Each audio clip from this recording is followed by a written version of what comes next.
October in Manhattan had a way of sneaking up on you. One day you were sweating through your shirt on the subway. The next you needed layers just to walk 2 blocks. Tonight fell somewhere in between, cool enough to justify my leather jacket, but humid enough that I regretted wearing it indoors for the past 4 hours. I stood in the corner of the Plaza Hotel's grand ballroom, camera pressed to my eye, capturing the final moments of the Children's Healthcare Foundation Gala. Through my viewfinder, I watched donors in silk gowns and tailored tuxedos bid farewell to one another, their laughter echoing off the vaulted ceiling decorated with crystal chandeliers that probably cost more than my college education. My shutter clicked in rapid succession as I documented a socialite air-kissing another woman's cheeks, their expressions perfectly practiced for posterity.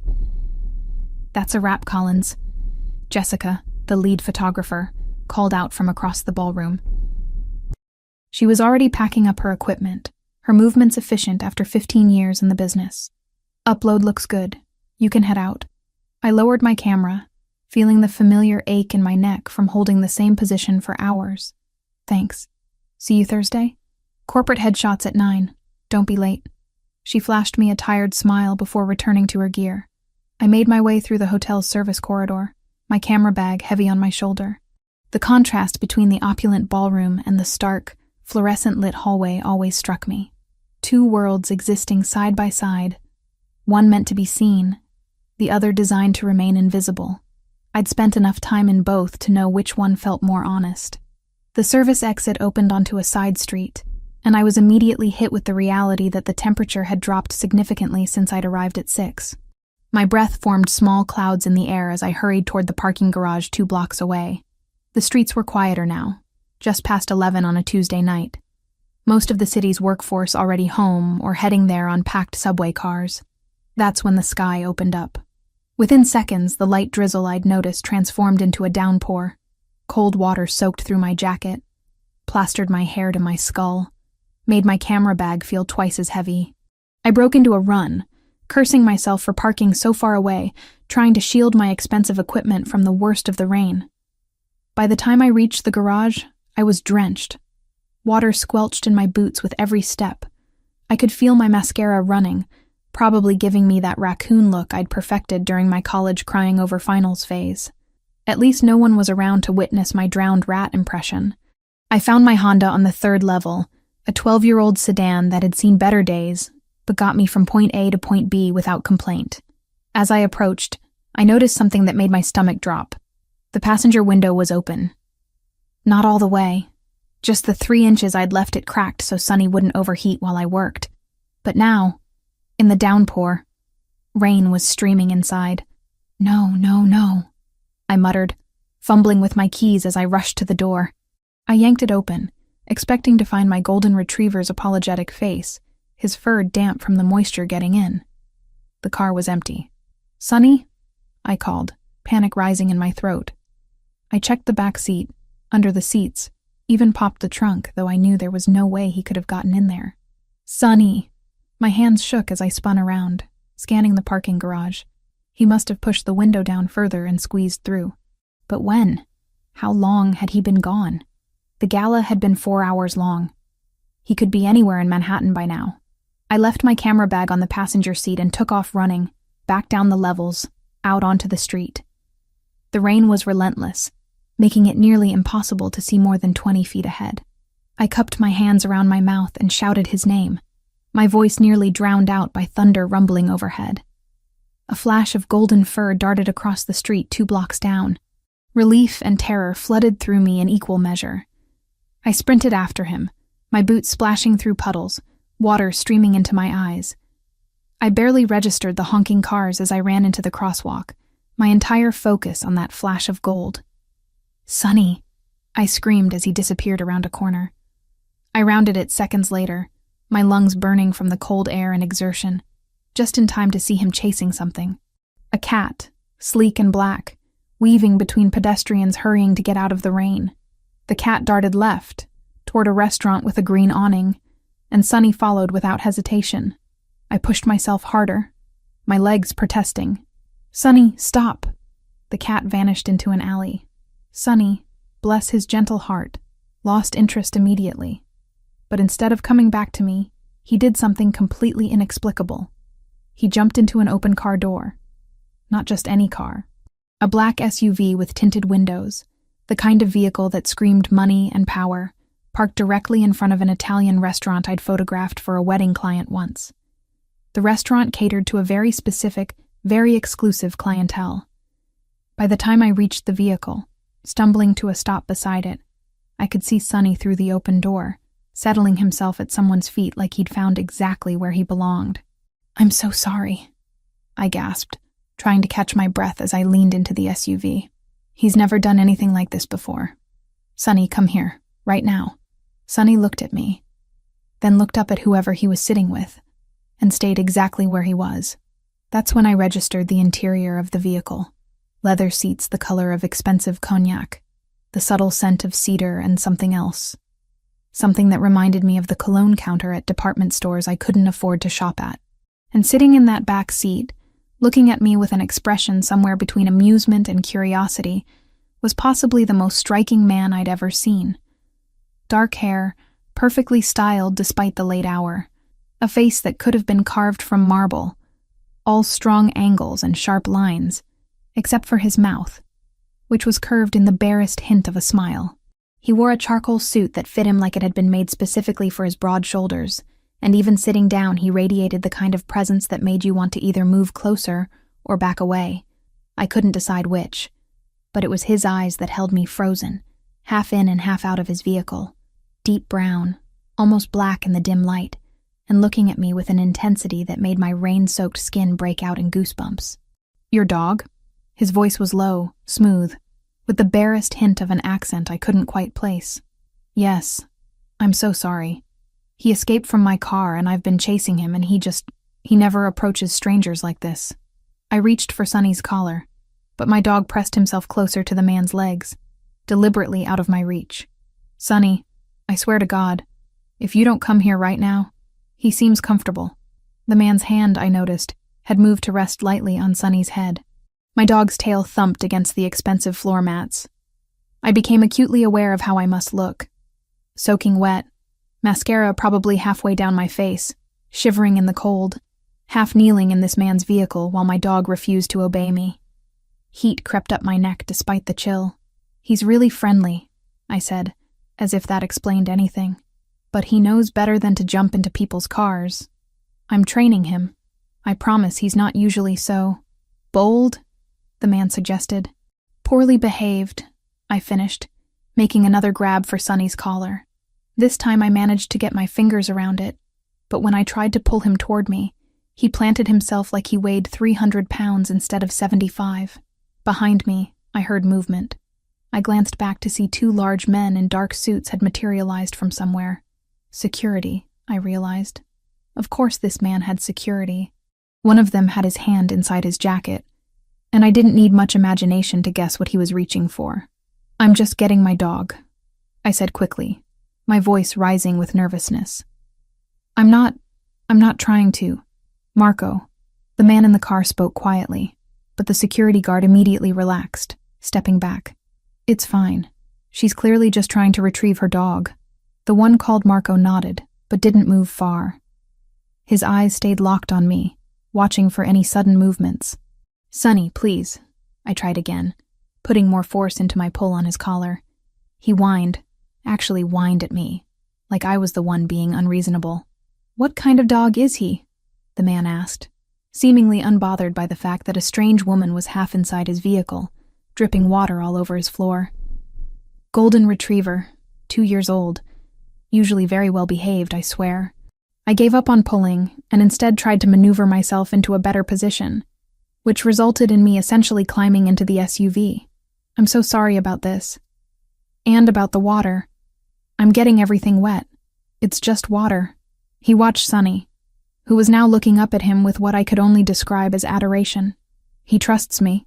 He doesn't know you. Dogs have good instincts about people."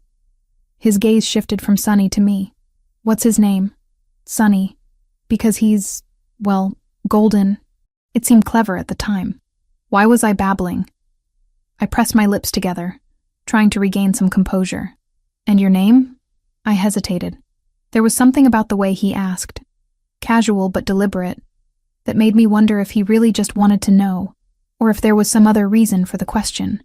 "Megan," I said finally. "Megan Collins." He nodded slowly, like he was filing that information away. "I'm Franco." No last name offered. "Just Franco," said with the confidence of someone who didn't need to provide more context than that. I finally managed to get both hands on Sonny and, with significant effort, pulled him toward the door. He came reluctantly, his nails scraping against the floor mat, still looking back at Franco like I was taking him away from his new best friend. "I'm really sorry about this," I said again, backing out of the SUV with Sonny finally in my arms. The moment we were outside, he tried to lunge back toward the car. I tightened my grip, my wet hands slipping slightly on his damp fur. Franco leaned forward slightly, his expression thoughtful. "You're soaked. It's raining." I meant it to sound obvious, but it came out more defensive than I intended. "Where's your car?" "Parking garage, 2 blocks that way." I gestured vaguely behind me. He looked past me, at the rain coming down in sheets, then at Sonny, who was still straining toward the SUV. "Let me give you a ride." "What?" No, that's not necessary, we're fine." "You're shivering." It wasn't a question, but an observation. "And your dog clearly doesn't want to walk in this weather. I can't just get in a stranger's car." The irony of saying this while having just climbed into his vehicle to retrieve my dog wasn't lost on me. We're not strangers anymore. You know my name. I know yours. And apparently we've been formally introduced by Sonny. That almost smile returned. "I'm offering a ride to a parking garage 2 blocks away, not asking you to trust me with your life." When he put it that way, it did seem absurd to refuse. And I was freezing, and Sonny weighed enough that carrying him 2 blocks in the rain was not an appealing prospect. "Just to the garage," I said, hating how uncertain I sounded. "Just to the garage," he confirmed. Marco moved to open the passenger door, and I realized Franco meant for me to sit up front. But Franco shook his head, gesturing to the back seat instead. "She'll sit here." I climbed in, this time deliberately, with Sonny in my lap.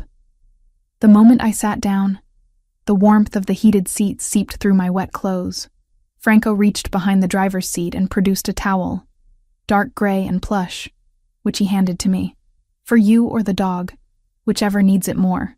I used it on Sonny first, drying his face and ears while he squirmed with impatience. Only then did I press it to my own face, trying to salvage what was left of my dignity.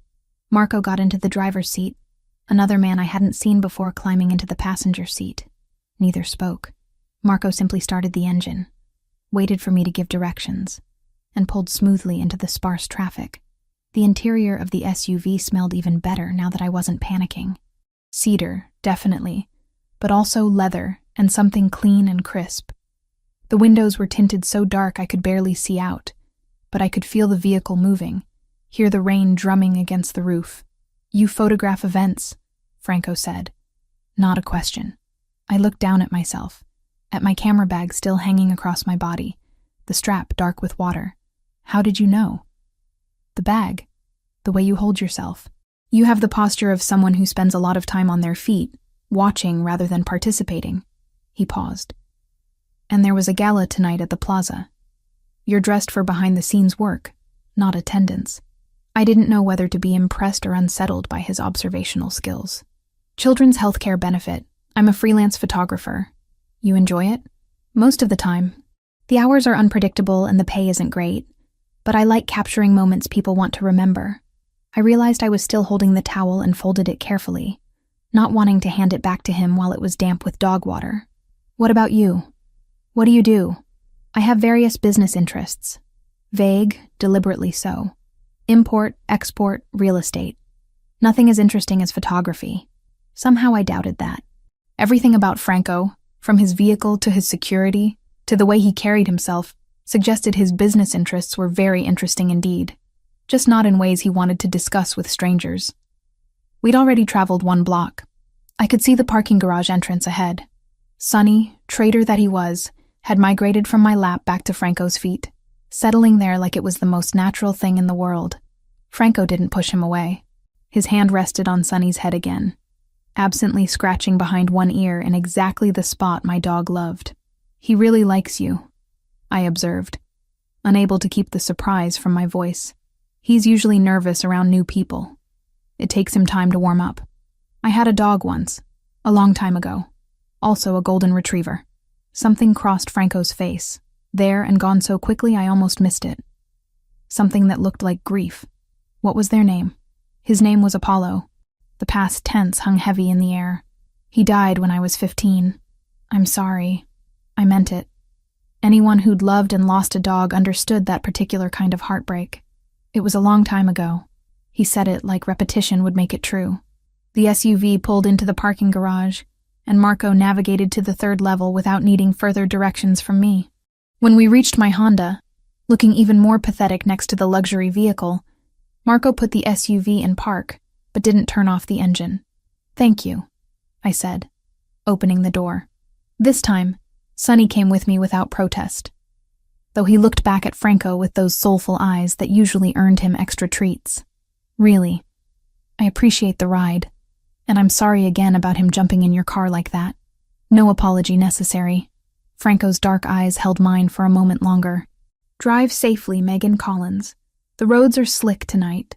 I closed the door and hurried to my car, Sonny trotting beside me, apparently having exhausted his rebellious streak for the evening. As I fumbled with my keys, my hands still shaking from cold and adrenaline, I heard the SUV's engine rumble as it drove away. Inside my car, I sat for a moment, processing what had just happened. My dog had jumped into a stranger's vehicle.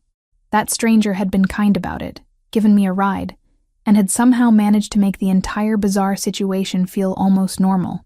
I glanced at Sonny, who was already settled in the passenger seat, looking pleased with himself. "What was that about?" I asked him. His tail wagged, and he had absolutely no answers for me. I started the car, turned the heat on full blast, and began the drive back to my apartment in Queens. But as I merged onto the street, I couldn't shake the image of Franco's face when he'd mentioned Apollo, or the way Sonny had looked at him like he'd found something he'd been searching for. Whatever had just happened, I had the strangest feeling it wasn't over. 3 days passed before I saw Franco again. Though that wasn't entirely accurate. I thought about him more than I cared to admit, about the way Sonny had refused to leave his side, about the grief that had flickered across his face when he mentioned Apollo, about how his security detail had materialized from nowhere, suggesting he was someone far more important than a man with vague business interests in import and export. I tried to push those thoughts aside as I prepared for the Henderson wedding in the Hamptons. It was my biggest booking in months, a full-day shoot for a couple whose combined family wealth could probably buy a small country. The bride had been very specific about wanting a photographer who could capture candid moments, not just pose shots, which meant I'd be moving through the crowd all day, practically invisible while documenting their celebration. The drive out to the Hamptons took nearly 3 hours on Saturday morning, traffic heavy with weekend escapees fleeing the city. I'd left Sonny with my neighbor, Mrs. Park, who adored him and spoiled him with treats I couldn't afford. He'd been acting strange since Tuesday night, sitting by the door at odd hours, whining softly like he was waiting for someone. I'd chalked it up to the excitement of his brief adventure, but part of me wondered if he was looking for Franco. The wedding venue was exactly what I'd expected. A sprawling estate with manicured lawns rolling down to a private beach, white tents billowing in the ocean breeze, flowers everywhere in shades of cream and blush. The kind of place that existed in a completely different universe from my Queens apartment with its temperamental radiator and neighbor who played bass at 2 a.m. I arrived early to scout locations and test lighting, my camera bag heavy on my shoulder as I moved through the property. The wedding coordinator, a woman named Patricia who spoke in clipped, efficient sentences, walked me through the day's schedule. Ceremony at 4, cocktail hour on the terrace at 5, reception in the main tent at 6:30. "The guest list is very exclusive," Patricia informed me, her tone suggesting I should be impressed. Several notable families from the city. The Hendersons wanted someone who could be discreet. I assured her discretion was part of my job description, which seemed to satisfy her. She left me to set up, and I spent the next 2 hours positioning myself strategically, planning angles, making notes about how the light would shift as the afternoon progressed. By the time guests began arriving, I'd transformed into my professional mode. Camera raised, eye to the viewfinder, I became part of the background. People rarely noticed the photographer after the first few minutes, which was exactly how I preferred it. I could observe without being observed, capture genuine moments when people forgot they were being watched. The ceremony was beautiful in that effortless way money could buy. The bride wore a gown that probably cost more than my car. The groom looked properly emotional as she walked down the aisle, and the sun cooperated by painting everything in golden light.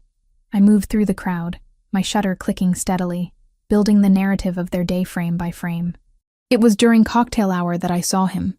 I was crouched beside a flower arrangement, trying to capture a candid shot of the bride's grandmother, when someone moved into my peripheral vision.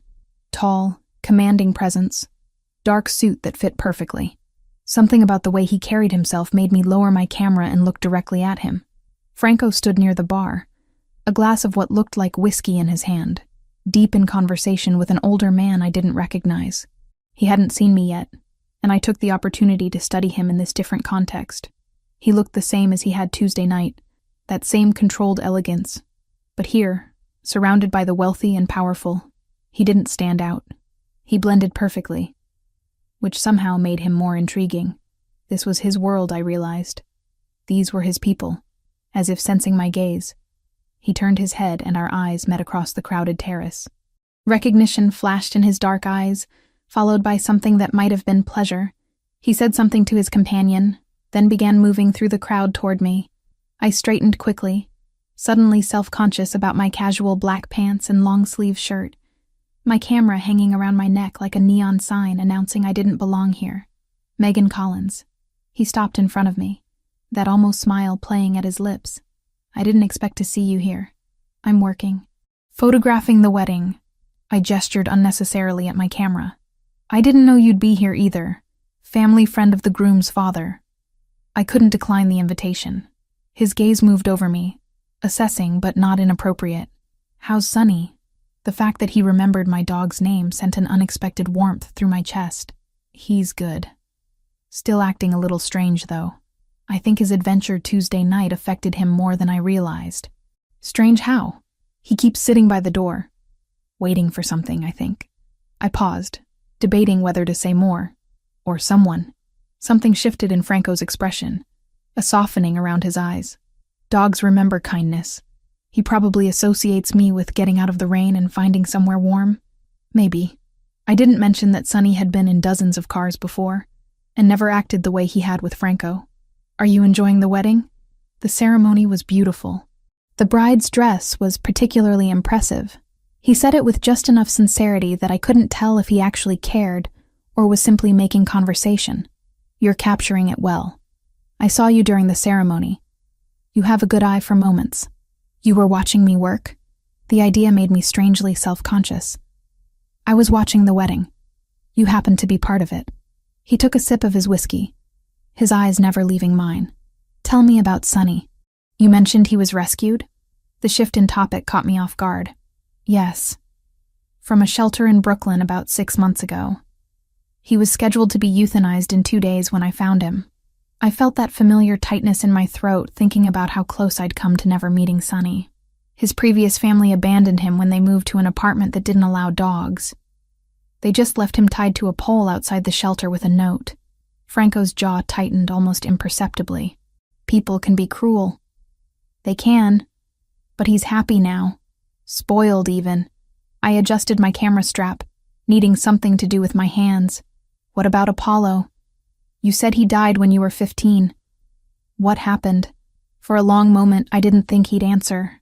His gaze moved past me, toward the ocean visible beyond the tents, and something painful crossed his face. There was a fire at our summer house. He woke me up, barking, scratching at my door. By the time I got out, the whole first floor was engulfed. His voice was carefully controlled, each word measured. He went back inside. I was trying to get back in too when the firefighters arrived and held me back. They found him later near my mother's room. He'd been trying to reach her. My chest constricted. Franco, I'm so sorry. My mother was already dead. Heart attack in her sleep. She never knew about the fire. But Apollo, he tried to save her anyway. He looked back at me. His expression shuddered now. I was 15. I blamed myself for years, thinking if I'd gotten to him faster, if I'd been able to pull him out. It wasn't your fault. Logically, I know that. But logic doesn't always override emotion. He finished his whiskey in one swallow. I haven't had a dog since. Couldn't bring myself to risk that kind of loss again. We stood in silence for a moment, the sounds of the cocktail hour washing over us. Laughter, clinking glasses, string quartet playing something classical. Here we were, surrounded by celebration, discussing grief and loss. "Collins!" Jessica's voice cut through the moment. She was waving at me from across the terrace, pointing at her watch. "We need you for the family formals." I turned back to Franco, suddenly reluctant to end this conversation. "I have to go. Work calls." "Of course." He reached into his jacket and pulled out a business card, different from the one he'd given me before. This one had his name, a phone number, and an address in the financial district. "I have a business proposition for you. Corporate photography work. Are you available this week?" I took the card, surprised. "What kind of corporate work?" "Headshots for our website. Some office photos. Nothing elaborate, but I'd rather hire someone I know can deliver quality work." He paused. "And someone whose dog showed excellent judgment and character." Despite everything, I smiled. Using Sonny as a reference, he seemed like a good judge of character. That almost smile appeared again, transforming his face in a way that made my pulse quicken. "Are you interested?" I should have been more cautious. Should have questioned why a man with his obvious resources would hire a freelance photographer he'd met under bizarre circumstances 3 days ago. But the pragmatic part of my brain was already calculating how much I could charge for corporate work, how that would help with my perpetually tight budget. "Yes, I'm interested." "Good. Call my office Monday morning. We'll set up a time." He inclined his head slightly, a gesture that seemed almost old-fashioned. "Enjoy the rest of the wedding, Megan." He disappeared back into the crowd before I could respond, leaving me standing there with his business card in my hand and a strange flutter in my stomach that had nothing to do with hunger. The rest of the wedding passed in a blur of activity. I photographed the family formals, the grand entrance, the first dance, the cake cutting, but part of my mind kept returning to Franco, to the pain in his voice when he'd talked about Apollo, to the way he'd looked at me like he was seeing something beyond just a photographer doing her job. By the time I packed up my equipment at 11 that night, exhausted and with a memory card full of images, I'd convinced myself I was reading too much into a simple business transaction. Franco needed a photographer. I needed work. That was all this was. Monday morning, I called the number on his card. A woman answered, professional and efficient. "Pellegrini Imports." "Hi, I'm calling about a photography booking." Franco asked me to call. There was a brief pause. "Your name?" "Megan Collins." "One moment, Ms. Collins." I was put on hold, listening to classical music that probably cost someone a licensing fee. Then a different voice came on the line. Male, younger than Franco. "Ms. Collins, this is Vincent Rossi, Mr. Pellegrini's assistant. He mentioned you'd be calling. Are you available Thursday afternoon for a session at our offices?" "Yes, Thursday works." "Excellent. 2:00? The address is on the card he gave you. Please bring equipment for both indoor and outdoor shots. We'll need approximately 20 headshots and some general office photography." We discussed logistics, pricing, technical requirements. Vincent was all business, nothing like Franco's measured warmth. When I hung up, I had a job that would pay more than I usually made in 2 weeks, scheduled for 3 days from now. Thursday afternoon, I arrived at the financial district address 15 minutes early, my equipment bags making my shoulders ache. The building was modern glass and steel, the kind of place where everyone looked important and purposeful. The lobby directory listed Pellegrini Imports on the 14th floor. The elevator ride up felt longer than it should have. I used the mirrored walls to check my appearance, making sure I looked professional. Black pants, gray blazer, minimal makeup, hair pulled back. I wanted to look competent, serious, not like someone who'd been dripping wet in the back of his SUV a week ago. The offices were sleek and modern, all glass walls and clean lines. A receptionist directed me to a conference room where I could set up. I was arranging my lights when Franco walked in. He wore a navy suit today, white shirt, no tie. His hair was slightly damp, like he'd recently showered, and he carried the scent of his cologne that I remembered from the car. That cedar, and something else I couldn't quite identify. Megan, thank you for coming. He closed the conference room door behind him, and suddenly the large space felt much smaller. Vincent briefed you on what we need? Yes. Headshots and some office shots. Pretty straightforward. I finished adjusting a light, then turned to face him. Should we start with you since you're here? Actually, I'm not one of the subjects. The headshots are for my team. I prefer to stay off the website. Of course he did. A man who introduced himself with just a first name wouldn't want his face plastered on a corporate website. But I'd like to stay and observe if that's acceptable. Make sure the images match what we need. What he meant was, he wanted to make sure I could actually do the job he'd hired me for. Fair enough. The next 2 hours passed in focused work. Vincent brought in employees one by one, and I photographed them against the simple backdrop I'd set up. Franco watched from a corner of the room, occasionally making quiet suggestions, but mostly just observing with that intensity that made me hyper-aware of every movement I made. When the last headshot was complete, Franco walked with me through the office, pointing out spaces he wanted photographed. The main floor with its glass walls and city views. The break room that looked more like an upscale cafe. A conference room with a table that could seat 20. I worked methodically, aware of Franco's presence behind me, following at a respectful distance. He didn't speak unless I asked questions, but I could feel his attention like a physical weight. "These are good," he said, when I showed him some of the shots on my camera's display screen. Better than I expected. "You didn't think I could do corporate work?" "I didn't know. You photograph events, weddings. This is different." "Not that different. It's still about capturing spaces and people in their best light." I moved to a window, framing a shot of the city skyline visible from the 14th floor. "Tell me about Pellegrini Imports. What do you import?" "Various goods. Textiles from Italy, wine, olive oil, some specialty furniture." He said it smoothly, the practiced answer of someone who'd explained his business many times. "My grandfather started the company 60 years ago. My father expanded it. Now it's my responsibility." There was something in his tone when he mentioned his father. Not grief exactly, but a weight, a burden. That's a lot of legacy to carry. "It is." He moved to stand beside me at the window, close enough that I could feel the warmth radiating from him. "But it's also an honor. My family built something lasting. I intend to maintain it." We stood there for a moment, looking out at the city. Manhattan stretched before us, vast and indifferent. Millions of lives playing out in the buildings below. From this height, it all seemed manageable, contained. But I knew better. The city could swallow you whole if you weren't careful. "The photos should be ready by early next week," I said, stepping back from the window and from his proximity.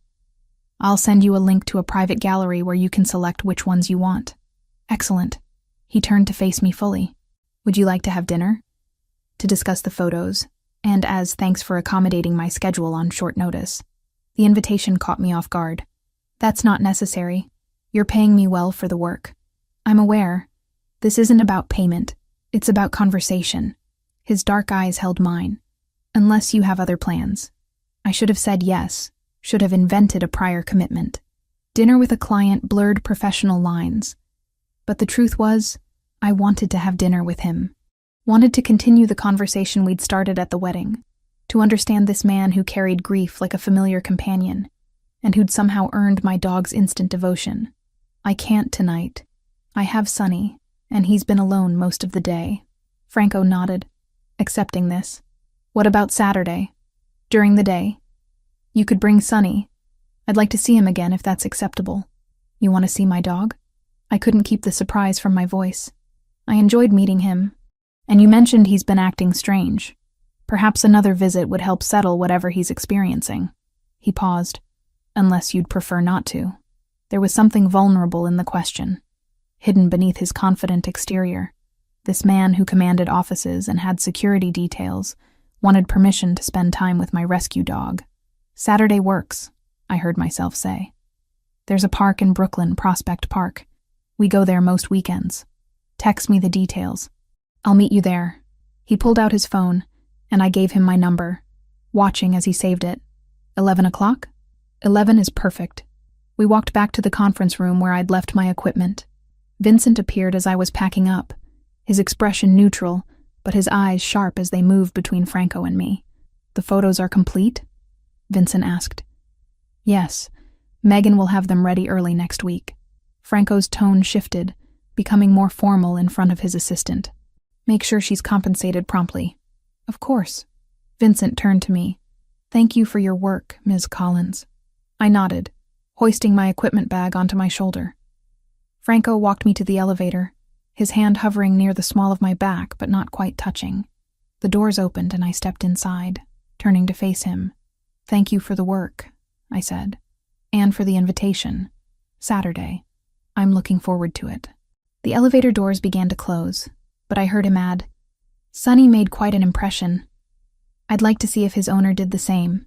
The doors closed before I could respond, leaving me alone with my racing heart and the realization that whatever was happening between Franco Pellegrini and me had moved beyond a chance encounter in the rain.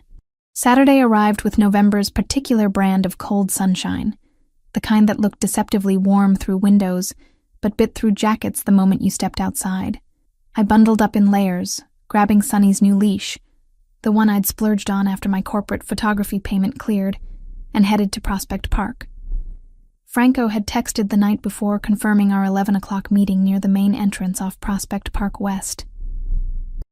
I'd spent an embarrassing amount of time that morning deciding what to wear, finally settling on jeans, boots, and a forest green sweater under my leather jacket. Casual, but put together, like I hadn't thought about it at all, even though I absolutely had. The park was busy with weekend joggers and families taking advantage of the crisp weather. Autumn had painted the trees in shades of rust and gold, leaves crunching underfoot as Sonny and I made our way past the long meadow. He was pulling at his leash more than usual, his nose working overtime to process all the scents around us. I spotted Franco before Sonny did, which was unusual. He stood near a bench overlooking one of the park's trails, and seeing him in casual clothes was almost jarring. Dark jeans that actually fit like jeans instead of designer attempts at casual. A charcoal gray sweater that looked soft and expensive under a black jacket. His hair was less perfectly styled than I'd seen it before, like he'd just run his fingers through it. No security detail visible anywhere. Then Sonny caught sight of him, and all hell broke loose. My 75-pound golden retriever transformed into a guided missile, yanking the leash so hard I nearly dropped it. He let out a bark of pure joy and took off running, dragging me stumbling behind him. "Sonny, no! Stop!" My commands fell on completely deaf ears. Franco turned at the commotion, and his expression shifted from surprise to genuine amusement, as Sonny barreled toward him like they'd been separated for years instead of a week. At the last second, I managed to brace myself, but Sonny didn't slow down. He launched himself at Franco with such enthusiasm that Franco actually had to take a step back to absorb the impact. "I'm so sorry," I gasped, finally catching up and grabbing Sonny's collar. "He's never like this. I swear he has manners, just apparently not around you." Franco was laughing, actually laughing, as he knelt down to Sonny's level. My dog was practically vibrating with excitement, his tail a golden blur, his whole body wiggling as he tried to lick Franco's face. "It's fine. I'm glad to see you too, boy." Franco scratched behind Sonny's ears exactly the way he had in the car, and Sonny made a sound that was half whine, half groan of pure contentment. He remembers me, clearly. I loosened my grip on the collar, since Sonny showed no signs of calming down anytime soon. I've never seen him react to anyone like this. Not even me when I come home from work. Dogs have long memories for people who are kind to them. Franco looked up at me, his dark eyes warm in the sunlight. "Shall we walk?" He seems to have energy to burn. We started down one of the trails that wound through the park, Sonny trotting between us but consistently veering closer to Franco's side. The awkwardness I'd expected never materialized.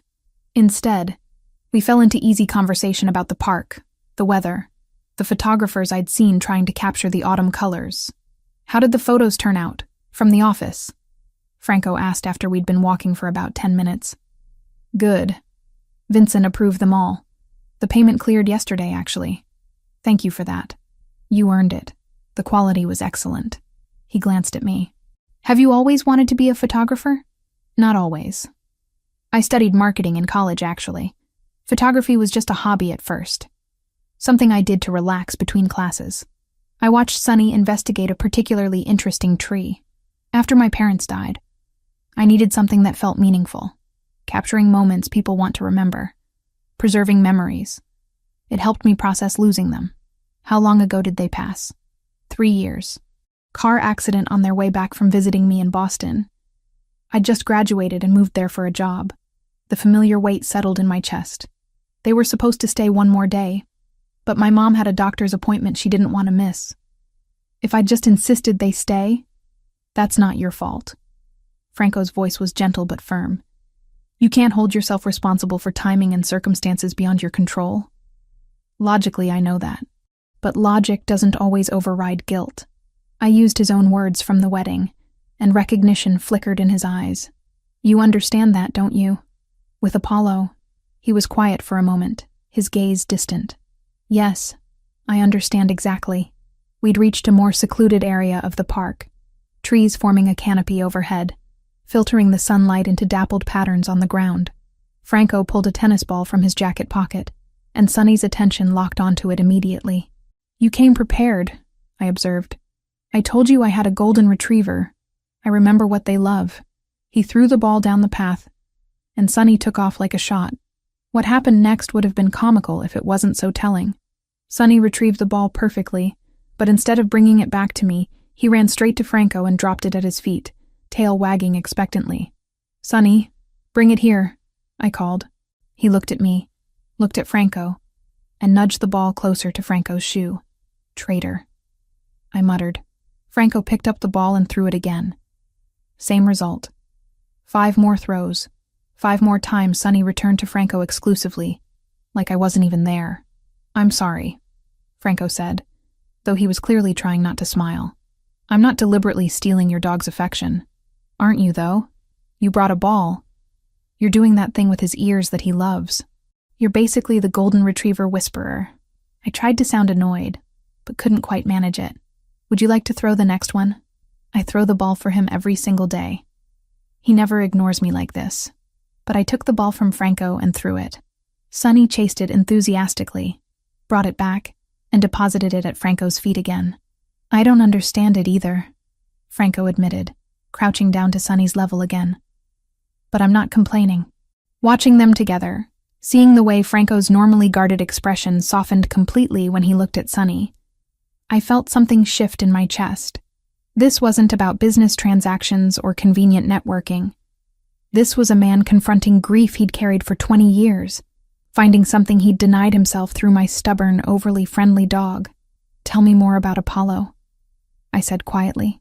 You said he saved your life. Franco straightened slowly, the ball still in his hand. Sunny sat at his feet, looking up at him with adoration. I was 14, almost 15. We had a summer house upstate. Nothing as grand as people probably imagine. Just a comfortable place on some land where my father could pretend he wasn't always working.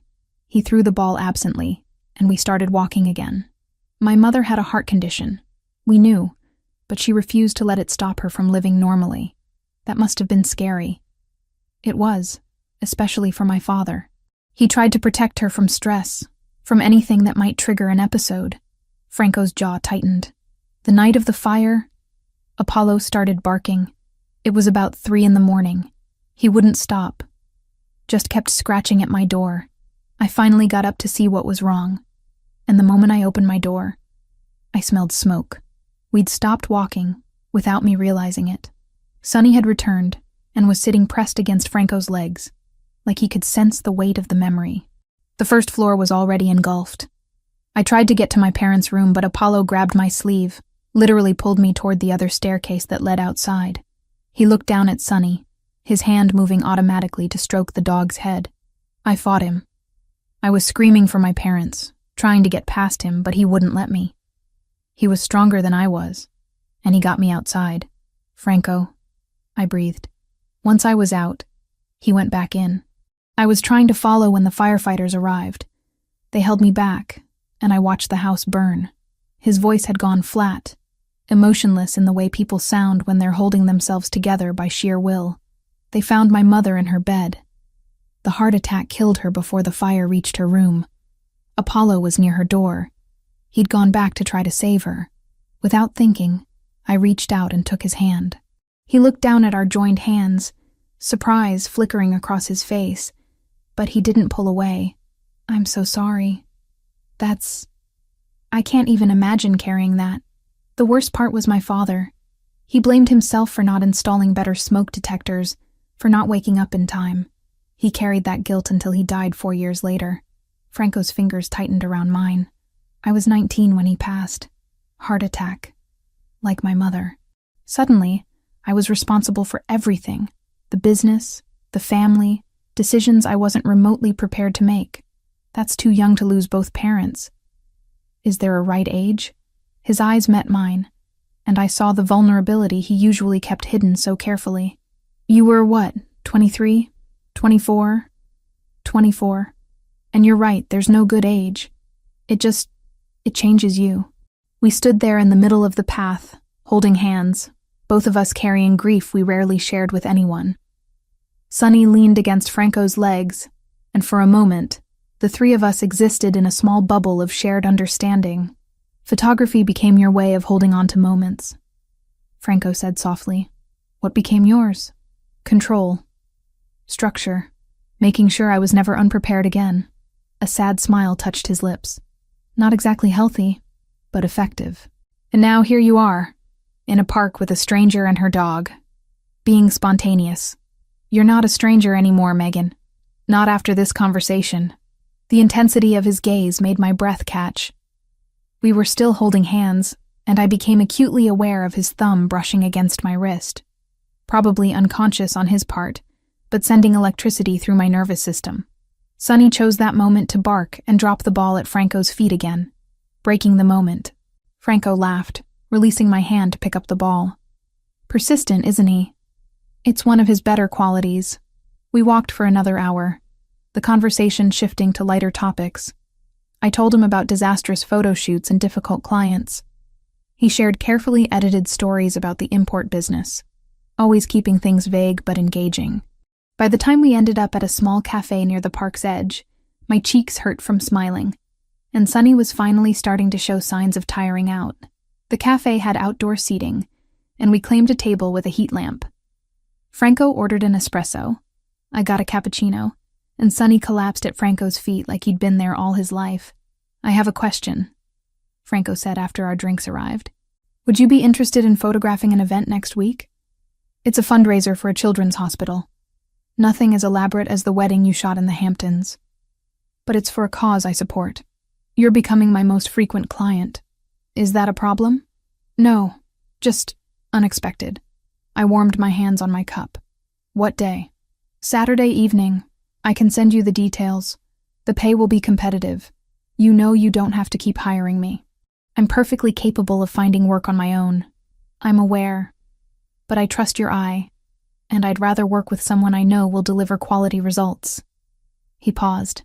"Unless you'd prefer I didn't hire you. If it makes you uncomfortable." "It doesn't. I was just making sure you weren't offering out of, pity or obligation." "I don't do pity." His tone made it clear that was true. "And my only obligation is to the hospital that will receive the fundraiser proceeds." We finished our coffee as the afternoon light started to change, turning everything golden. When it was time to leave, Sonny threw an absolute fit. He planted himself between Franco and me, whining pitifully when I tried to get him to move. "Come on, Sonny. We need to go home." Franco knelt down one more time, holding Sonny's face gently between his hands. "I'll see you again, boy. I promise." Like he understood, Sonny licked Franco's face once, then allowed me to lead him away. But he looked back every few steps, making sure Franco was still there. "He really does like you," I said when we were finally walking toward the subway. Franco had walked us to the park entrance, his hands in his pockets, that almost smile back in place. "The feeling is mutual. Thank you for today, Megan. I needed this more than you probably realize. Thank you for being honest. About Apollo. About everything. I'll send you the details about next week." He hesitated, like he wanted to say something else, but decided against it. "Get home safely." As Sonny and I descended into the subway station, I looked back once. Franco was still standing there watching us leave, and for the first time since I'd met him, he looked genuinely at peace. The fundraiser was being held at a gallery in Chelsea, a converted warehouse space with exposed brick walls and industrial lighting that gave everything an artistic edge. I arrived early to scout angles, my camera bag heavy on my shoulder as I moved through the space. The cause was children's health research, and the guest list, according to the invitation Franco had forwarded, was exclusive in that particular New York way that meant old money and older connections. By 7, the gallery was packed with people dressed in evening wear that probably cost more than my monthly rent. I worked the edges of the crowd, capturing candid moments, the way I always did. Through my viewfinder, the world became manageable, reduced to composition and light. That's when I started noticing the pattern. Franco stood near the bar, deep in conversation with a man in his 60s wearing a navy suit. As I watched, 3 separate people approached him, each one demonstrating a particular kind of deference. Not the polite respect you'd show any wealthy donor, but something deeper. Something that looked like fear wrapped in courtesy. A woman in diamonds touched his arm briefly, spoke into his ear, and moved away quickly when he shook his head. 2 men in dark suits flanked the entrance, their eyes constantly scanning the room, and every time their gaze landed on Franco, they relaxed fractionally. Security, I realized, but not the gallery's security.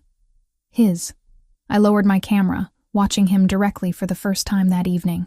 He looked the same as always, perfectly tailored suit in charcoal gray, hair styled with casual precision. But seeing him here, surrounded by this particular crowd, context shifted everything. The way people moved around him, creating space without being obvious about it.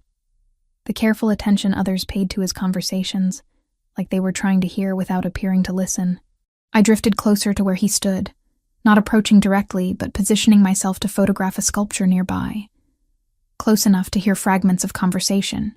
"The shipment arrives Tuesday," the man in the navy suit was saying, his voice low. "Same arrangement as last time? Vincent will handle the details. Family business stays with family." Franco's tone was measured, controlled. Nothing like the warmth he'd shown me at the park.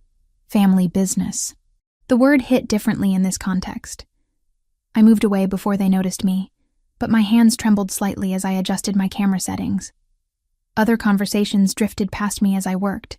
2 women near the catering table speaking in rapid Italian. Something about territories and agreements. A man on his phone in the corner, saying something about Pellegrini's people, with unmistakable respect in his voice. Pellegrini, Franco's last name, I realized. The name on his business card, on the office building. A name that clearly carried weight in circles I was only beginning to understand. I needed air. The gallery had a small outdoor courtyard, accessible through glass doors at the back of the space. I slipped outside, the November cold shocking after the warmth inside. Setting my camera on a nearby bench, I pulled out my phone, pretending to check messages while trying to process what I was seeing. The door opened behind me, and voices carried into the courtyard. 2 men, speaking Italian. I'd taken 2 years of Italian in college, enough to understand basic conversation, and these 2 weren't being particularly quiet. Rispetto, that's what this is about. Respect for boundaries that have been established for decades. I recognized Franco's voice immediately. "Times change, Pellegrini. Your father understood adaptation. Perhaps you're too rigid." The second voice was older, rougher, carrying an authority that matched Franco's.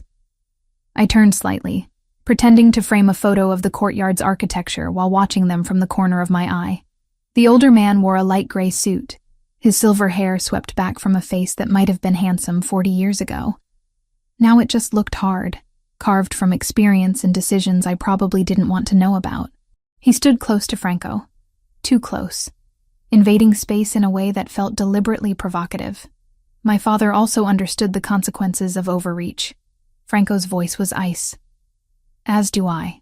Consequences." The older man smiled, and it didn't reach his eyes. "Like the warehouse incident last month?" That sent a message, one that apparently needs repeating. I should have gone back inside. Should have given them privacy for whatever this conversation was.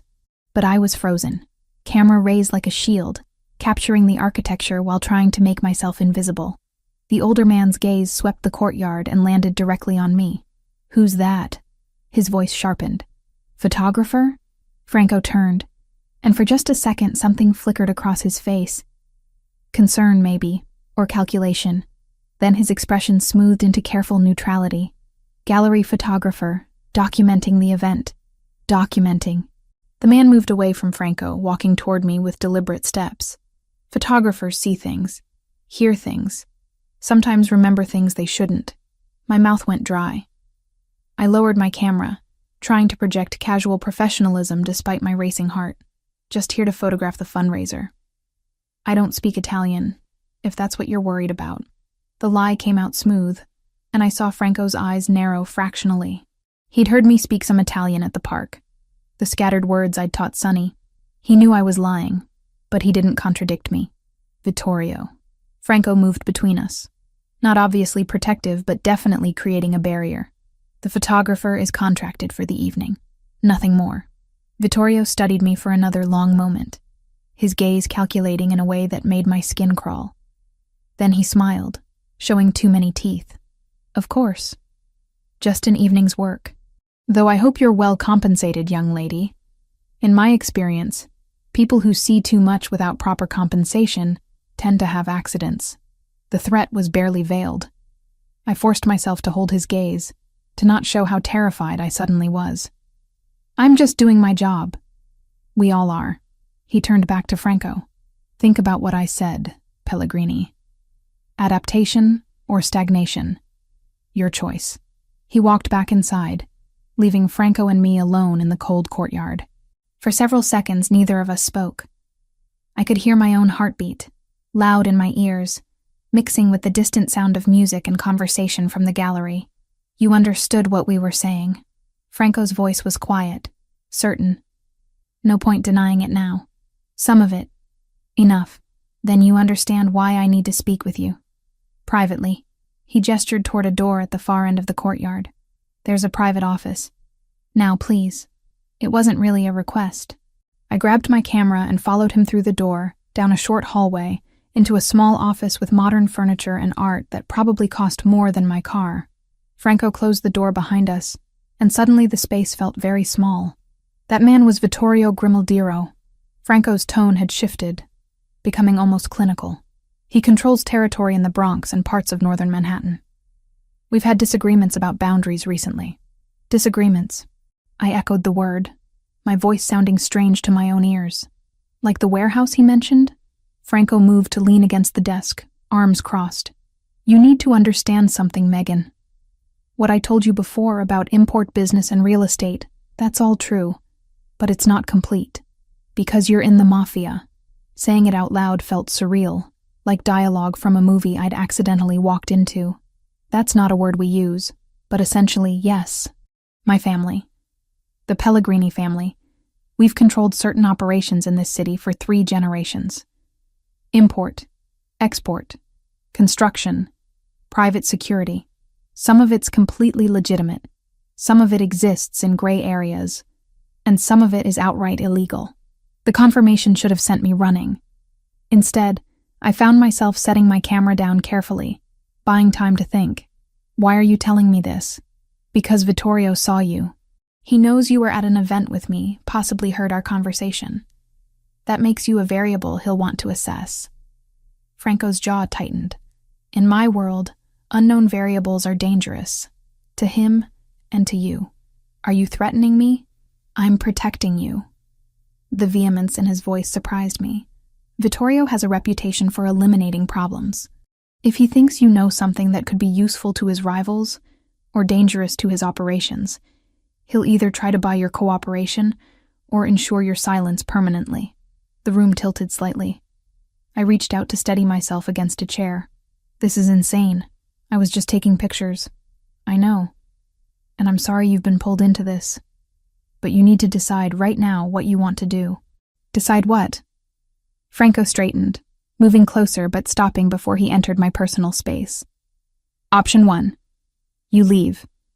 Cut all contact with me, with this world. I'll provide security to make sure Vittorio knows you're not a threat, that you were just a photographer who happened to be in the wrong place. After a few weeks, He'll lose interest, and you'll be safe. And option 2, you acknowledge what I am, what this world is, and you let me protect you properly. Because whether you want it or not, you're now associated with me in Vittorio's mind. That won't disappear just because you stop taking my calls. I sank into the chair, my legs suddenly unreliable. Through the door, muffled by walls and distance, I could hear the fundraiser continuing. Normal people doing normal things while I sat in an office with a man who'd just confirmed he was exactly what I'd started to suspect. Tell me honestly, I said, looking up at him. Do you hurt innocent people? Franco met my gaze directly. I protect my family and my territory. Sometimes that requires violence. I don't apologize for that. But I don't traffic drugs. I don't exploit children. I don't harm people who aren't part of this world unless they threaten what's mine first. He paused. I'm not a good man, Megan. I've done things I'm not proud of, but I have a code, and I don't cross certain lines. That's not exactly reassuring. It's honest, which is more than most people in my position would give you.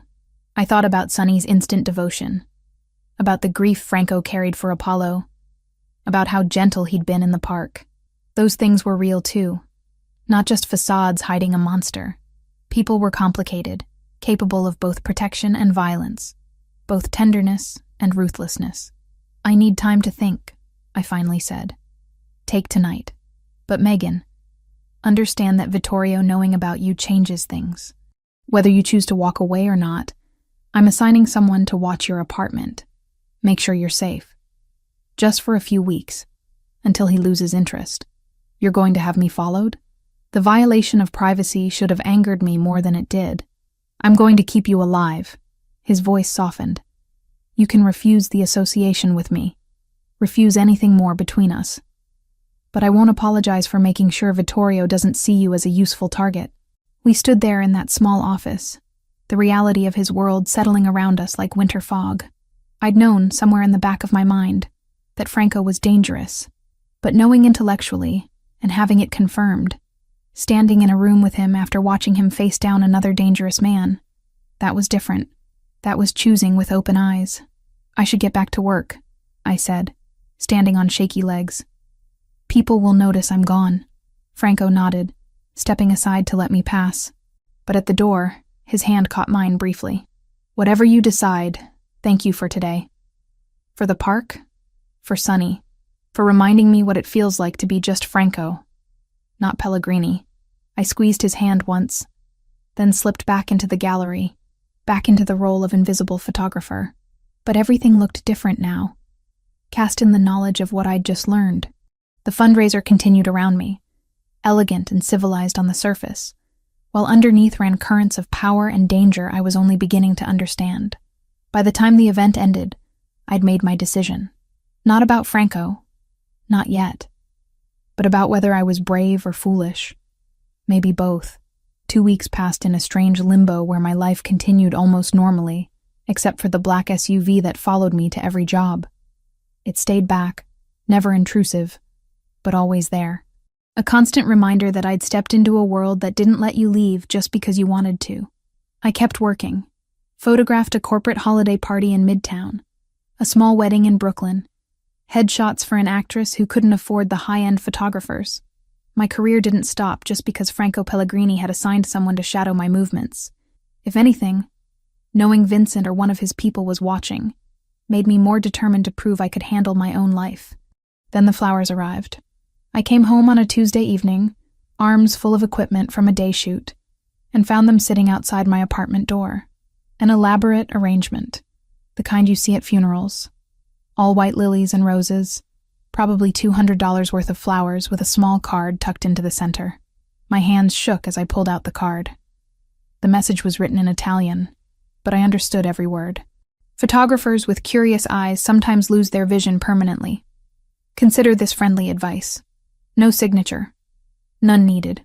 I stood in my hallway, staring at those beautiful, threatening flowers, feeling my carefully maintained composure crack. This was real. Vittorio Grimaldiro wasn't going to forget I'd been in that courtyard, wasn't going to let me fade quietly into irrelevance. I left the arrangement in the hall and went inside, locking my door with trembling fingers. Sonny met me at the entrance, but instead of his usual enthusiastic greeting, he pressed against my legs, whining softly. His ears were flat against his head, his tail tucked. He kept looking at the door like something dangerous lurked just beyond it. "It's okay, boy. We're safe inside." But my voice sounded unconvincing even to my own ears. I tried to settle into my normal evening routine. Fed Sonny, though he barely touched his food. Uploaded photos from today's shoot, though my hands kept shaking on the keyboard. Made tea I didn't drink. Every sound from the hallway made both of us jump. At 8:30, someone knocked. Sonny's response was immediate and terrifying. He lunged at the door, barking with a ferocity I'd never heard from him before. His hackles raised, teeth bared. This wasn't my gentle golden retriever. This was a dog sensing genuine danger. "Megan, it's Franco. Open the door." I grabbed Sonny's collar, pulling him back while I checked the peephole. Franco stood there with Vincent flanking him, and two other large men I didn't recognize positioned behind them. All of them looked grim. I opened the door, and Franco's eyes immediately went to the flowers still sitting in the hallway. Something dangerous flashed across his face. Inside. Now. He moved past me, his security following. And suddenly my small apartment felt impossibly crowded. Vincent closed the door while Franco crouched down to Sonny's level. My dog stopped barking immediately, pressing against Franco instead, still trembling but finding comfort in his presence. The flowers arrived when? Franco's voice was controlled, but I could hear the anger underneath. Maybe an hour ago. "I found them when I got home. Did you touch them besides removing the card?" "No." "Why?" "Vincent." Franco held out his hand, and Vincent passed him a pair of latex gloves. Franco pulled them on and carefully lifted the arrangement, examining the base, the stems, even the water in the vase. After a thorough inspection, he set it down. Clean. No tracking device, no poison. Just a message.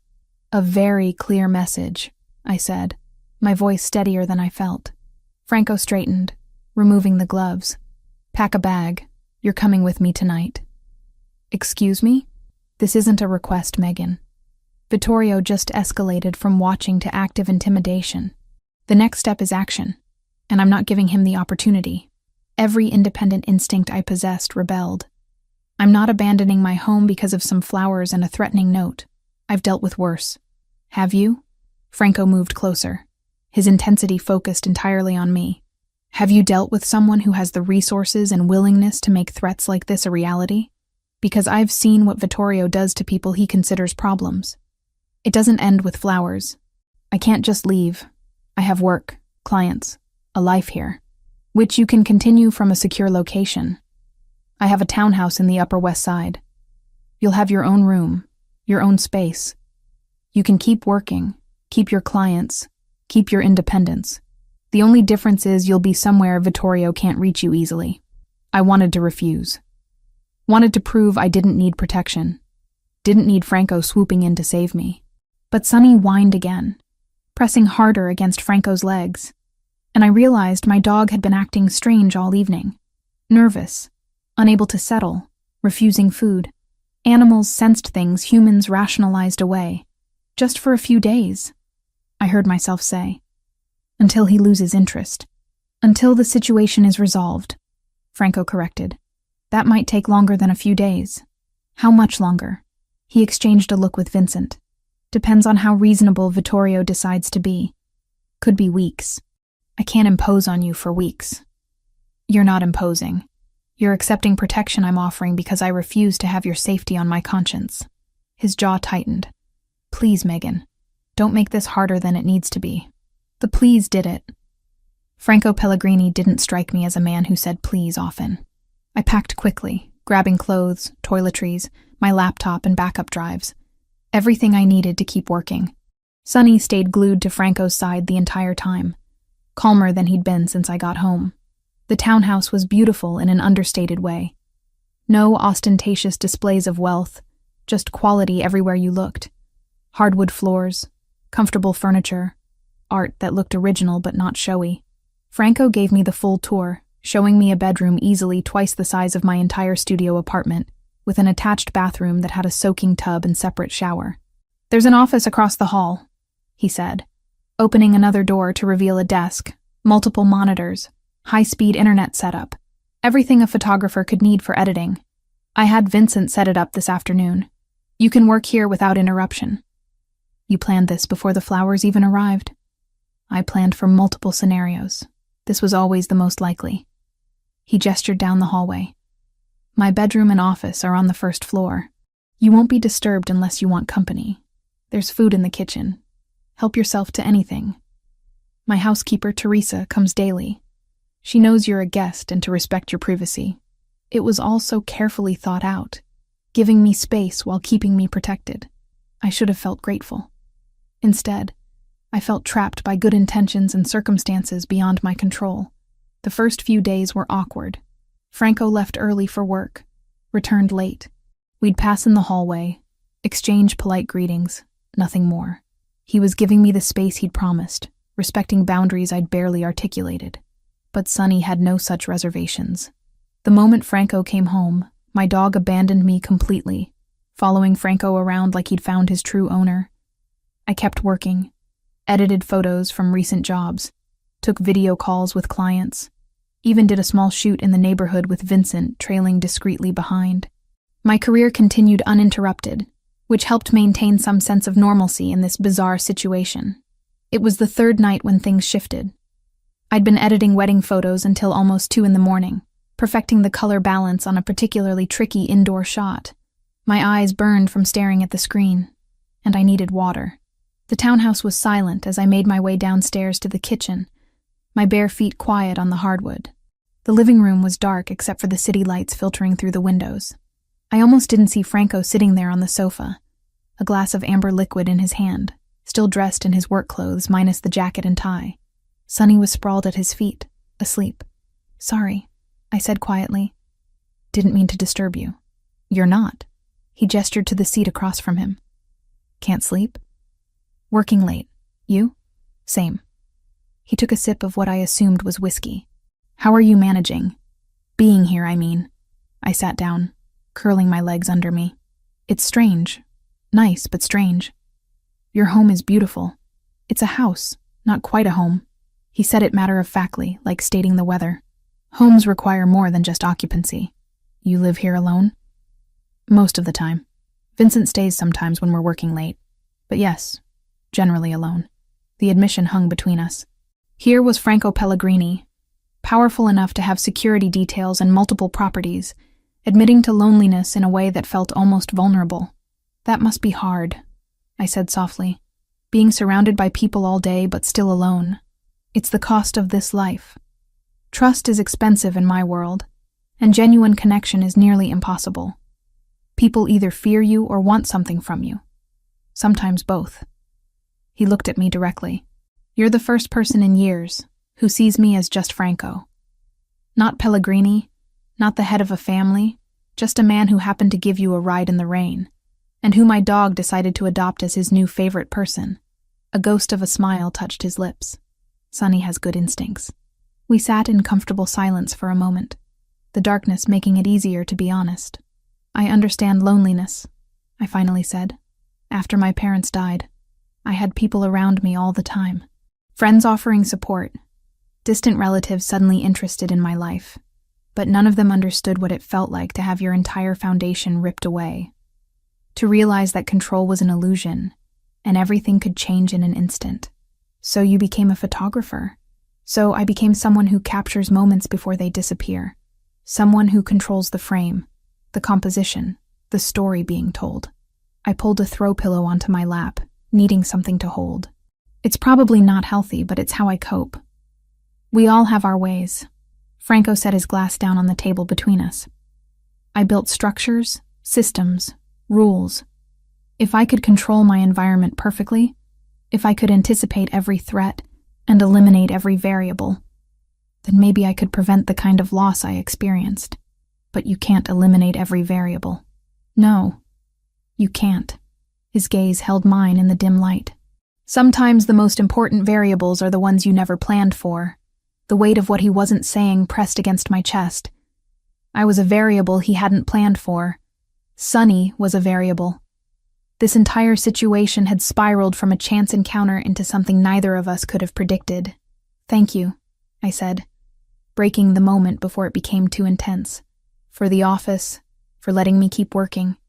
You didn't have to do that." "Yes, I did. You've spent 3 years rebuilding your life after loss. I won't be responsible for taking that away from you, even temporarily." He stood, offering me his hand to help me up. "Get some sleep, Megan. Tomorrow we'll figure out the next steps with Vittorio." I took his hand, feeling the warmth of his palm against mine. He pulled me to my feet, but instead of immediately releasing me, his thumb brushed across my wrist once, a gesture so brief I might have imagined it. "Good night, Franco." "Good night." I went back upstairs, but the warmth of his touch lingered long after I'd crawled into bed.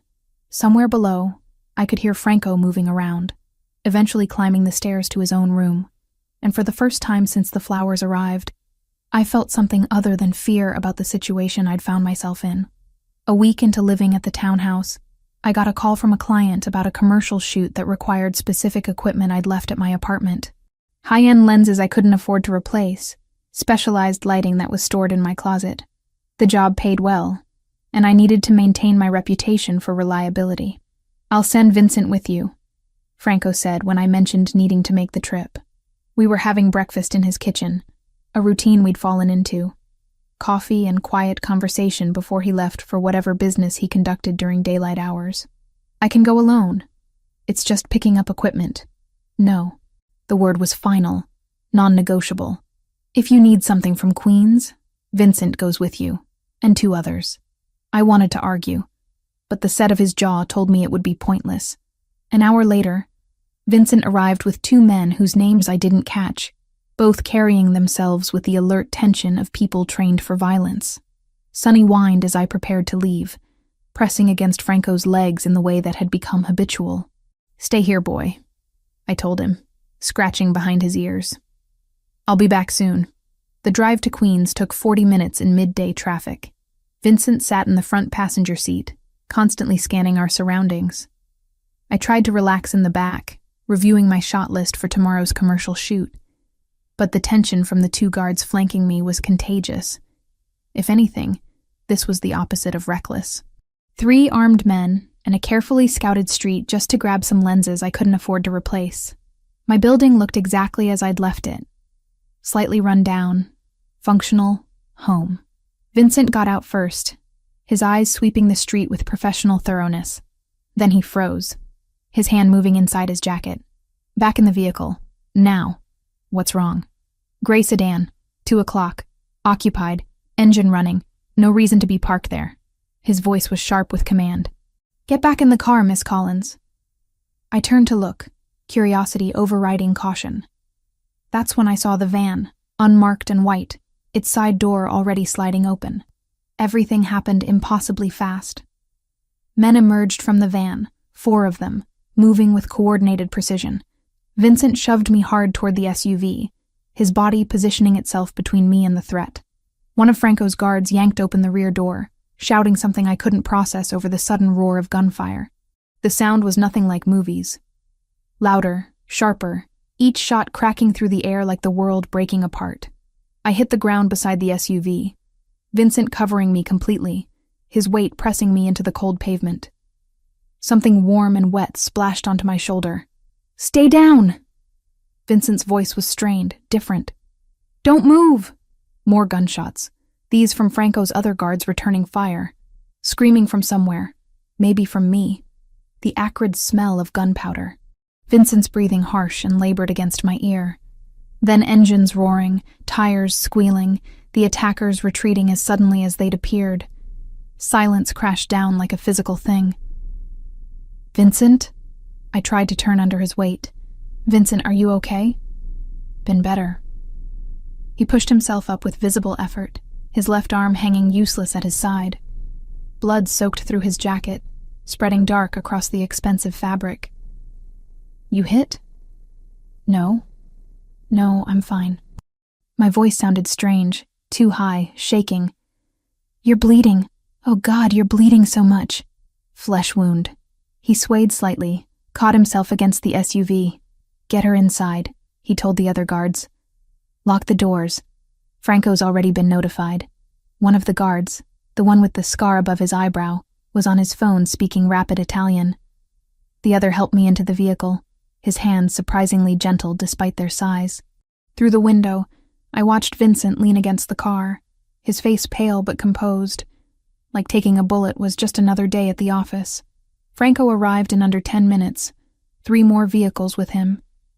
I watched through the tinted window as he took in the scene, his expression transforming into something terrible and cold. He spoke to Vincent briefly, then came to the SUV, yanking the door open. "Are you hurt?"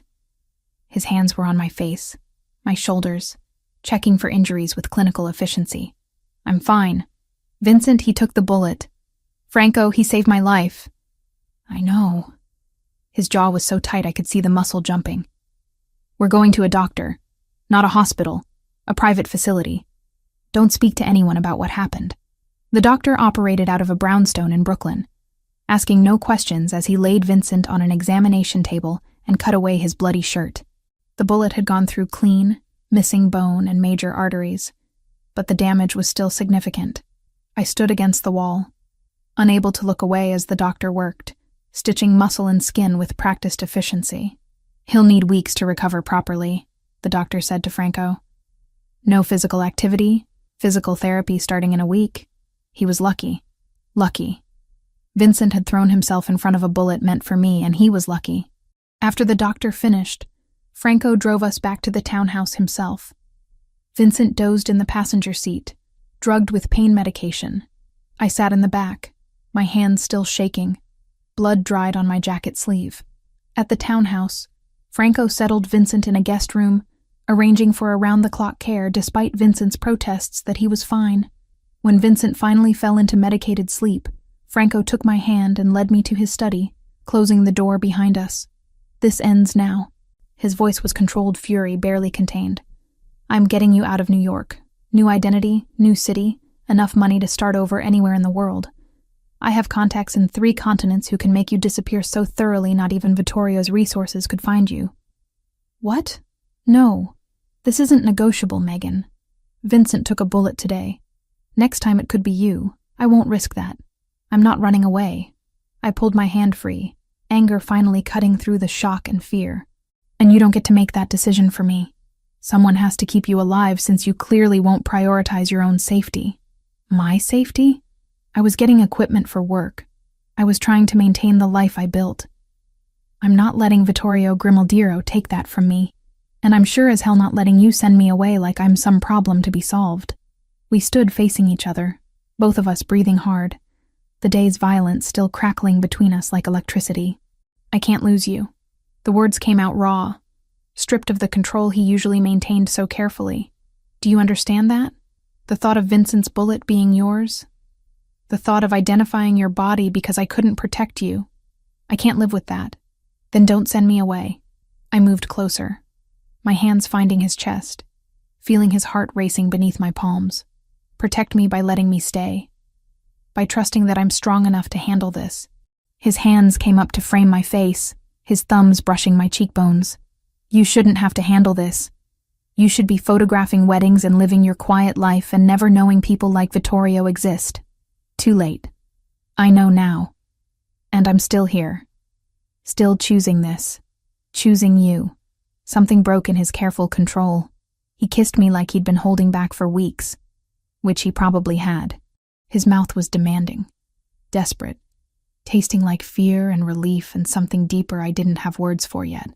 I kissed him back with equal desperation, channeling the terror of the day, the adrenaline still flooding my system, into the slide of lips and the tangle of breath. We broke apart, breathing hard, his forehead pressed against mine. "Not like this," he said, his voice rough. "Not when you're running on adrenaline and trauma. You deserve better than post-crisis chemistry." "Franco, tomorrow. Ask me again tomorrow when your hands stop shaking and you've had time to process what happened today. If you still want this, want me, then we'll talk." He stepped back, putting space between us despite the visible effort it cost him. "I promise I'll resolve this with Vittorio. Soon. But tonight, you need rest and time to think clearly." He left me standing in his study, my lips still burning from his kiss, my heart racing for entirely different reasons than fear. Through the walls, I could hear Vincent's occasional groan of pain, a constant reminder of the violence that had erupted into my previously safe existence. I should have been terrified. Should have taken Franco's offer to disappear. Instead, I went upstairs, climbed into the guest bed, and fell asleep, thinking about the way he'd said, "I can't lose you," like it was the most important truth he'd ever spoken. 2 days after the shooting, Franco called a meeting that Vincent, despite his injury, insisted on attending. I found them in Franco's study, Vincent's arm still in a sling, both men bent over documents spread across the desk. "This is everything we have on Vittorio's operations for the past 6 months," Vincent was saying, his voice strained but determined. 3 violations of established territory agreements, 2 instances of trafficking that breach the Commission's rules, and now an attack on a civilian with no connection to our business. Franco looked up when I entered, his expression shifting from intense focus to something softer. "You should be resting. I've been resting for 2 days. I'm going stir-crazy." I moved closer to the desk, curiosity overriding caution. "What's the Commission?" Vincent and Franco exchanged a look. Then Franco gestured to the chair across from him. "Sit. If you're going to be part of this world, you should understand how it works." For the next hour, he explained the structure that had governed organized crime in New York for nearly a century. 5 families, each with their territory and operations, all answering to a governing body called the Commission. Rules established to prevent the kind of open warfare that would draw federal attention and destroy everyone's business. These men weren't cartoon villains. They were businessmen who understood risk, leverage, and fallout better than most politicians. "Vittorio broke those rules when he ordered the attack on you," Franco said, his jaw tight. "He targeted a civilian who has no involvement in family business. That violates one of our oldest and most sacred codes. So what happens now? I'm calling an emergency meeting of the 5 family heads. Neutral territory. Witnesses from each family. I'll present the evidence of Vittorio's violations and demand consequences. Let me come with you." The words were out before I'd fully thought them through. Absolutely not. As a photographer. To document the meeting. I leaned forward, warming to the idea. Think about it. If I'm there as a neutral witness, as the civilian Vittorio attacked, it reinforces your point. It shows everyone exactly what he's willing to do.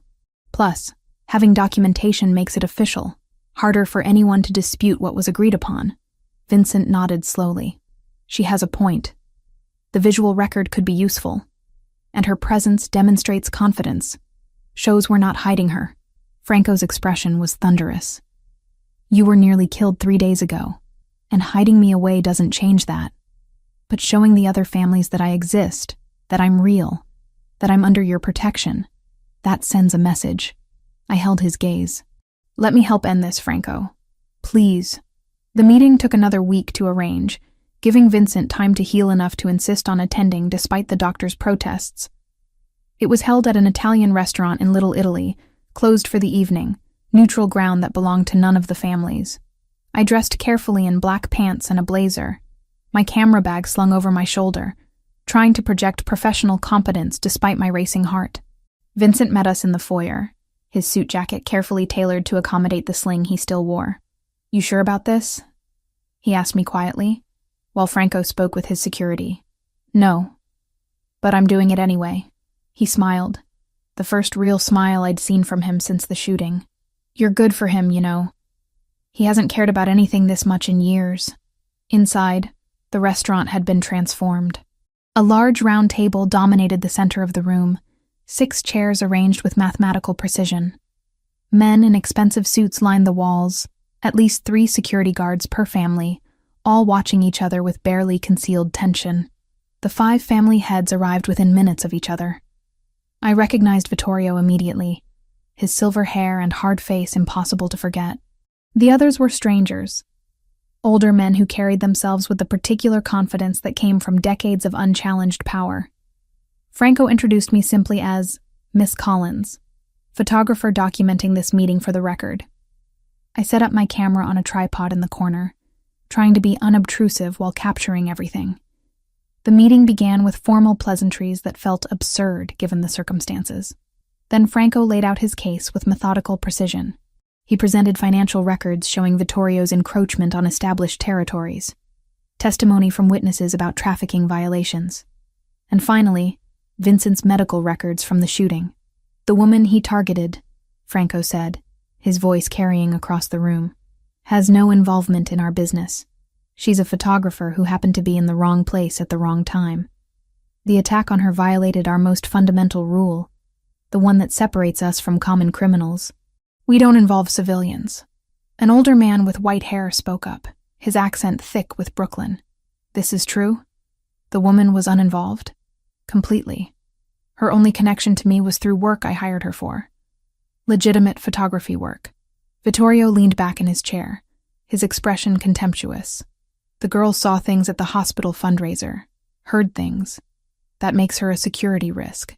She heard you threaten her," Franco countered.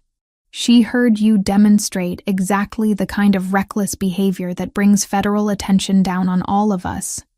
You created the security risk, Vittorio, not her." The debate continued for over an hour, each family head weighing in.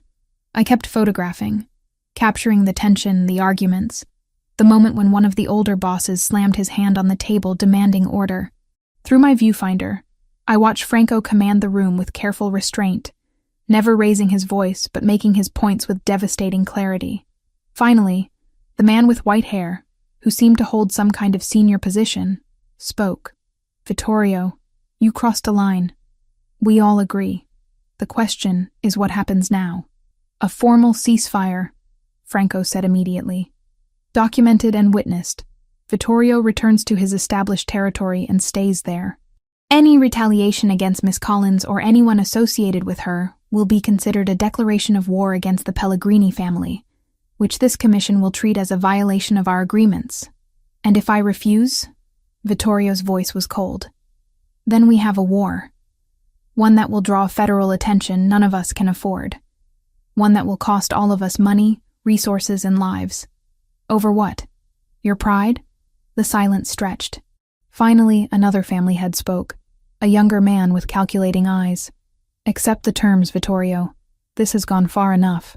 One by one, the other bosses agreed. Vittorio sat rigid, fury radiating from him, but he was outnumbered and he knew it. "Fine. Ceasefire. But understand this, Pellegrini. You've made an enemy today. I've had you as an enemy for months. At least now it's official." Franco's voice was ice. The agreement was written out by hand, old school, and signed by all 5 family heads. I photographed each signature, the formal record Franco had wanted. As the meeting broke up, Vittorio passed close to where I stood by my camera. He didn't say anything, didn't even look directly at me, but the hatred coming off him was palpable. Franco materialized at my side immediately. "Don't engage, just pack up your equipment." The drive back to the townhouse was silent. Only when we were inside, the door locked and security positioned outside, did I finally let myself shake. "You were right," Franco said quietly. "Your presence made a difference. They saw you as real, not just an abstract problem. It made my argument stronger. I was terrified the entire time." "I know, you hid it well." He moved closer, his hands framing my face gently. "It's over now. The ceasefire holds because breaking it would cost Vittorio more than his pride can afford." The next few days were tense, waiting for confirmation that Vittorio's people had stood down. But gradually, life began normalizing. Vincent recovered enough to return to light duty. The security around the townhouse remained, but felt less urgent. And then Franco took me back to my apartment in Queens. The building looked exactly as I'd left it, but now I saw it through different eyes. My previous life, the one where I worried about rent and difficult clients and whether I'd booked enough work for the month. It felt both familiar and impossibly distant. "I had the locks changed," Franco said as we stood outside my door. "Security system installed. And there will always be someone watching, at least for the foreseeable future. But this is your home. If you want to come back, I understand." I looked at him, at this man who had turned my world inside out in the span of 6 weeks, who had protected me, who had kissed me and then stepped back because he wanted me to choose with clear eyes. I don't want to come back. Not permanently. I took his hand. I want to stay at the townhouse. With you. If that's still something you want. It's all I want. His voice was rough with emotion. But you need to understand what that means, Megan. The danger doesn't disappear completely. There will always be risks, always be limitations. I can't take you to public places without security. Can't promise you a normal life. I stopped wanting normal the night Sonny jumped into your car. I smiled despite the seriousness of the conversation. I want this. Want you. Want whatever complicated, dangerous, beautiful thing we're building together. He kissed me then, thorough and claiming. And this time he didn't pull away. This time, when we finally broke apart, he kept his arms around me, holding me close. Come home, he said against my hair. Let's go home. We went back to the townhouse together. I kept my apartment as a backup, as storage, but my life had shifted to that beautiful house on the Upper West Side. I continued my photography work, booking weddings and corporate events and everything in between.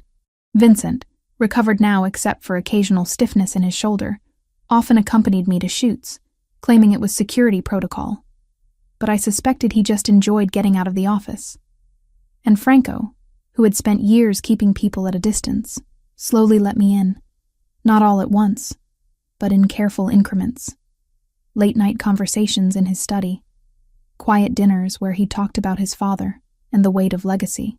Mornings where Sonny would wake us both by jumping on the bed, demanding attention from the man he'd chosen before either of us understood why. The danger never completely disappeared. It couldn't, not in Franco's world, but we'd found a way to exist within it. To build something real in the spaces between the threats and the careful negotiations of power. It wasn't the life I'd imagined 6 weeks ago when I'd been chasing my dog through a rainstorm. It was better. 3 months after the commission meeting, December arrived with the kind of cold that made even native New Yorkers huddle deeper into their coats. I stood in Franco's kitchen, watching Teresa arrange platters of food with the precision of someone who'd been doing this for decades. "You're nervous," she observed, not looking up from the antipasto she was assembling. "That obvious? You've rearranged those wine glasses 4 times. She smiled warmly. "Don't worry. They'll love you." Franco's family gathering was an annual tradition, Teresa had explained.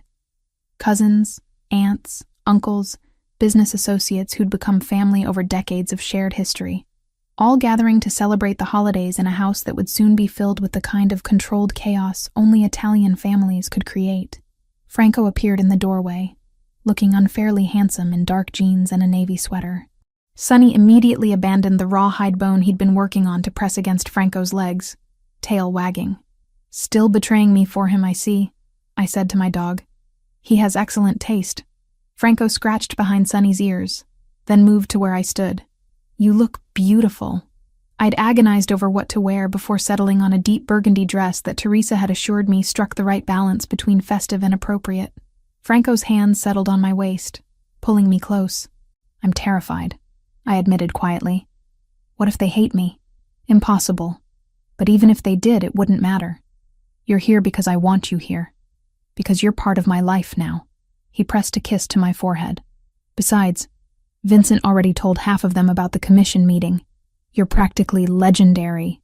Vincent had recovered fully, the only reminder of his injury, an occasional stiffness when the weather turned cold. He'd started dating one of the nurses from the private facility where he'd been treated, much to Franco's amusement. The doorbell rang, signaling the first arrivals. Within an hour, the townhouse was filled with people. Older couples who regarded Franco with obvious affection, mixed with younger cousins who treated him with careful respect. Children ran through the hallways while adults gathered in clusters, switching between English and Italian with fluid ease. Franco kept me close, introducing me to what felt like dozens of relatives.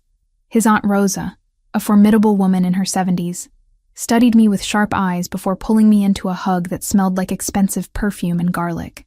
"So, you're the photographer," she said in accented English. "Franco talks about you constantly. Very unusual for him. I hope that's a good thing.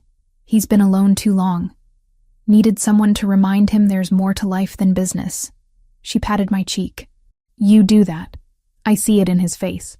Vincent arrived with his girlfriend, a petite brunette named Maria, who immediately bonded with me over our shared experience of being outsiders entering this world.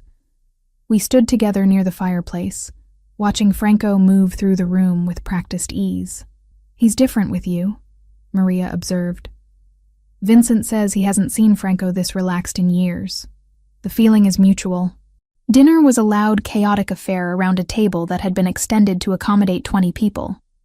I sat between Franco and one of his younger cousins, a college student who peppered me with questions about photography. Sonny had positioned himself under the table at Franco's feet, occasionally emerging to beg shamelessly from various relatives who couldn't resist his golden charm. After dinner, as people dispersed into smaller groups throughout the house, Franco took my hand and led me to his study. He closed the door, muffling the noise from the party. "I have something for you. For Sonny, technically, but really for both of you." He opened a drawer in his desk and pulled out a small box wrapped in simple brown paper. Inside was a leather collar, beautifully made, with brass hardware that gleamed in the lamplight. But it was the engraving that made my breath catch. Sonny Pellegrini Collins was etched into the leather, along with both of our phone numbers. "You hyphenated his last name," I said, my voice unsteady. "He belongs to both of us, has from the moment he jumped into my car and refused to leave." Franco's dark eyes held mine. "I know we haven't talked about the future formally, about what this is or where it's going, but I need you to understand something, Megan. You're not temporary. Neither is Sonny. You're family now, in every way that matters." I set the collar down carefully and moved into his arms, pressing my face against his chest. "I love you. I should have said it before now. But I was scared. Of this world. Of what it means to love someone in your position. But I do. I love you, Franco." His arms tightened around me. "I love you too. Have since you stood dripping wet in my car, apologizing for your badly behaved dog who was actually showing better judgment than either of us realized." We stood there for a long moment, holding each other while the party continued outside the door. Eventually, we returned to our guests, but something had shifted. The last barrier between us had fallen. Later that night, after everyone had left and Teresa had finished cleaning up despite my offers to help, Franco and I sat in the living room with Sonny between us on the sofa. The dog wore his new collar proudly, having posed for approximately 30 photos, while various relatives cooed over him. "Your family was wonderful," I said, curled against Franco's side. "Especially Rosa. She told me about your mother. She was my mother's best friend. Helped raise me after the fire." His fingers traced patterns on my shoulder. "She approves of you, which is significant. Rosa doesn't approve of anyone easily. Vincent seems happy with Maria. He deserves it. Not many people would take a bullet and never question the decision." Franco was quiet for a moment. "I've been thinking about next steps. The business needs someone who understands both the legitimate operations and the other aspects. I want to gradually transition more toward legal enterprises, and I'd like Vincent to eventually take over the rest." "You're thinking about getting out?" "Not completely. That's impossible. But minimizing involvement, yes. Focusing on the import business, the real estate holdings, building something that doesn't require constant vigilance against people like Vittorio." He looked down at me. "Building something stable. For us." The implication hung in the air, heavy with possibility. A future where we could be together without the constant shadow of danger. Where the biggest threat might be a difficult client, or a rained-out photo shoot instead of rival families and territorial disputes. "I'd like that," I said softly. "Though I have to admit, Sonny might be disappointed. He's gotten used to the attention from your security team." As if understanding, Sonny's tail thumped against the sofa. Franco laughed, the sound rich and genuine.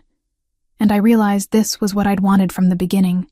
Not the wealth or the protection, or even the intensity of his focus. Just this, Franco at peace, surrounded by the people he loved, building something that could last. Outside, snow had started falling, coating the city in white.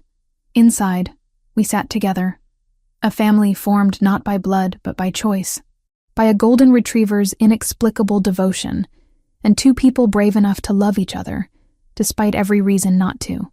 It wasn't the life I'd planned 3 months ago when I'd chased Sonny through that rainstorm. But watching Franco smile down at our dog, feeling the solid warmth of him beside me, I couldn't imagine wanting anything different. We'd found each other in the chaos, and somehow, impossibly, we'd built something beautiful from it. And that was more than I'd ever dared to hope for.